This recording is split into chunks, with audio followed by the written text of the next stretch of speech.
Коми региональное отделение партии «Единая Россия» объявило о начале предварительного внутрипартийного голосования. В ходе этой процедуры будут определены кандидаты, которых партия выдвинет на сентябрьские выборы. Предложить своего претендента для участия в них смогут не только члены и сторонники «Единой России», но и беспартийные жители региона.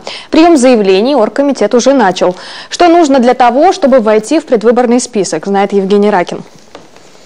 Предварительное внутрипартийное голосование на уровне региона единороссы проводят впервые. Это своего рода мини-выборы, которые позволят определить самых достойных кандидатов для предстоящих выборов в Госсовет и Советы на местах. Пройти отбор смогут только те претенденты, которые получат поддержку избирателей. Сама процедура будет состоять из нескольких частей. С 3 по 26 марта пройдет прием документов от кандидатов. В апреле они проведут встречи с избирателями, итогом которых станет голосование. Жители того или иного округа выскажут свое отношение к претендентам. В южных районах мини-выборы пройдут в конце апреля, в северных – в конце мая.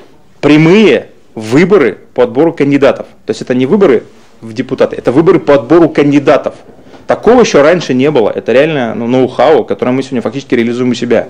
И учитывая, что в Республике Коми выборы в законодательное собрание будут в 2015 году, по сути, в единственном регионе, то понятно, что и внимание к нам огромное. Мы здесь пионеры, и мы хотим, чтобы действительно достойные люди включились в эту работу. Выдвинуть свою кандидатуру для участия в предварительном голосовании могут не только сами партийцы, но и сторонники «Единой России» и даже беспартийные жители. Для этого последним необходимо заручиться поддержкой 10 единороссов. В оргкомитете подчеркнули, к отбору будут допущены только те люди, которые зарекомендовали себя в обществе как активные и ответственные граждане. Чтобы подать документы в оргкомитет на рассмотрение и внесение в список кандидатов, может любой, не только представитель партии, не только человек, который, который решил попробовать свои силы, он чувствует, что он активен, у него есть предложение, он заинтересован в изменении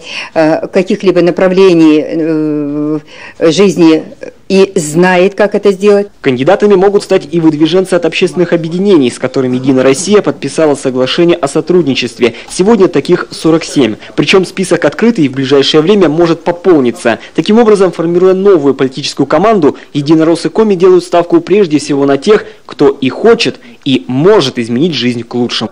Не обязательно быть членом той или иной политической партии, чтобы принимать такие уже мотивированные законодательные решения, допустим, являясь депутатом или городского совета, или Государственного совета Республики Коми.